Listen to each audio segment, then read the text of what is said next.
Wala talagang gumagalaw sa loob.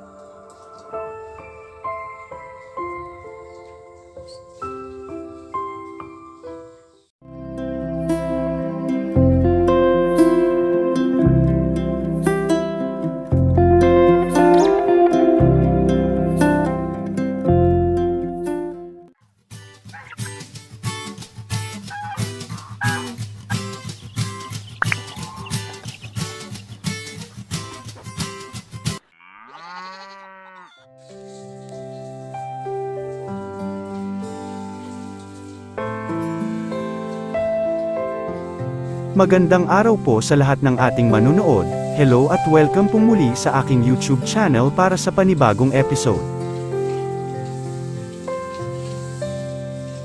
Magpapasalamat muna ako sa lahat ng mga bagong nag-subscribe sa aking channel, sa mga manunood, taga-subaybay na patuloy na sumusuporta pati na rin po ang mga silent viewers. Maraming salamat po. Isang nakakalungkot na episode tayo ngayon. Nandito tayo sa aming alagang si Baby, sa kanyang ika-93 days at unang pagbubuntis.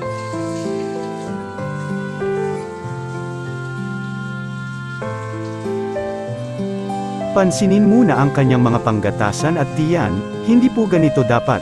Hindi na gaanong na-develop pa sa ganitong stage na more than 3 months. Masama na po ang kutob namin na buntis pero hindi pala sa early stage simula ng mabulugan ay maganda at maayos naman ang kanyang kondisyon. Nalagpasan ang 21 days monitoring period na hindi siya nag-reheat, may mga signs din na nade-develop ang panggatasan at unti-unting lumalaki ang kanyang tiyan. Pagsapit ng 75 days ay okay pa rin ang kanyang katawan, walang mga discharge sa ari o nagkaroon ng signs na may impeksyon, o tanda na nakunan ang ating alaga, walang pananamlay. Kahit lagnat at maganang kumain hanggang sa kasalukuyan, sa madaling salita ay lahat ng katangian ng isang buntis ay meron sa kanya. Ngunit pagsapit ng ika-87 days hanggang ngayon ay parang hindi na na-develop pa ang panggatasan at parang hindi na lumalaki ang tiyan. Normal po sa isang first-timer na hindi talaga malaki masyado ang tiyan, pero based na rin sa aming mga alaga dati na mga first-timers na buntis ay kapag nasa 90 days na ay mabilog o parang masikip na ang tiyan at buo na ang mga panggatasan. Dati baka mali lang ang isip namin pero ngayon ay hindi talaga buntis ito. Araw-araw naming inoobserbahan nang mapansin namin na iba na, kinakapa ang kanyang tiyan pero wala talagang nagalaw. Minsan iniisip namin baka namatay o nalusaw na ang mga biik pero wala namang discharge o tanda na nakunan o di kaya ay nataman ng parvovirus. Pero ang suspecha ko ay isa po itong pseudo-pregnancy o false pregnancy. O ang tinatawag nating buntis hangin. Ano po ang pseudopregnancy o buntis hangin? Sasagutin natin ito sa simpleng pamamaraan lamang upang maintindihan ng karamihan. Ang pseudopregnancy o buntis hangin ay isang kondisyon na nangyayari sa mga inahin o gilt, kapag nasimilyahan ng barako sa pamamagitan ng artificial insemination o natural method. Tagumpay naman ang pagtatagpo ng egg cells ng inahin at similya ng barako para mag-conceptualize sa pagiging fetus. Hindi nag-reheat sa una at pangalawang 21 days, sa madaling salita successful ang breeding process.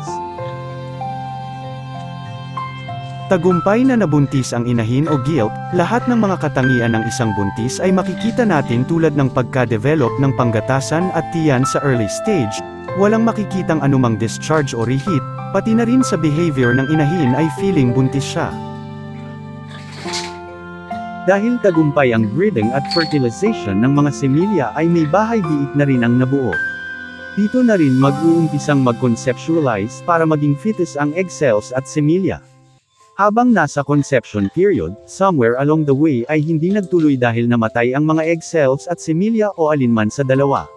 May bahay-biik pero wala ng fetus na mabubuo, kaya tinatawag na buntis hangin, wala ng laman sa loob ng matres.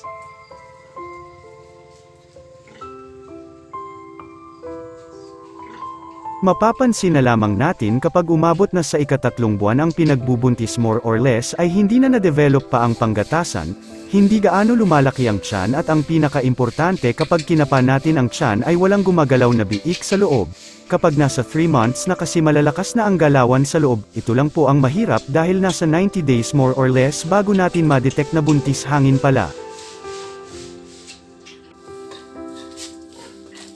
Sa ngayon ay wala na talagang aasahan na mga biik sa kanya at wala na tayong magagawa at nalugi na tayo sa panahon, pagkain at iba pa, pero kailangan tanggapin dahil parte na sa ating pag-aalaga. As usual, better luck next time, ika nga.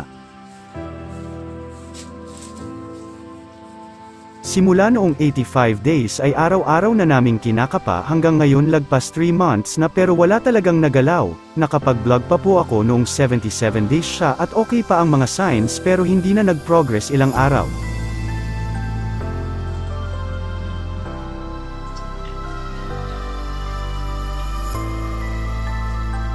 Naging maayos naman ang management bago siya pinabulugan katulad sa ibang mga inahin dito. Sa hindi inaasahan ay ganito ang nangyari pero yun nga kailangan tanggapin at move on.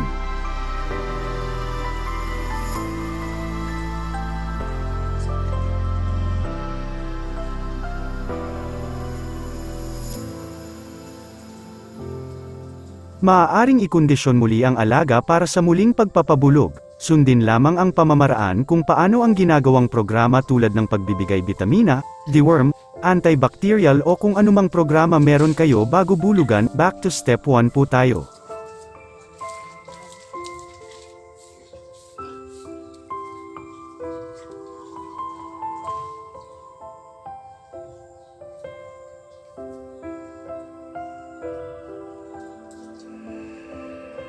Antabayanan po natin ang mga susunod na mga ganap sa alaga na ito.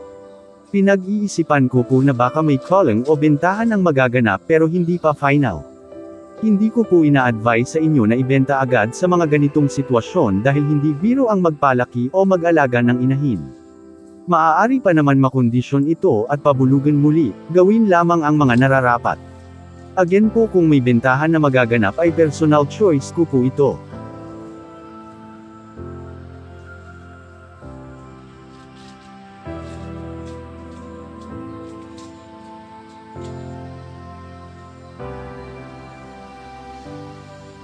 Ang inyong natunghayan ay based lamang po sa aming pamamaraan at experiences bilang backyard racer. Maaaring hindi angkop ang aming pamamaraan sa ibang mga nag-aalaga.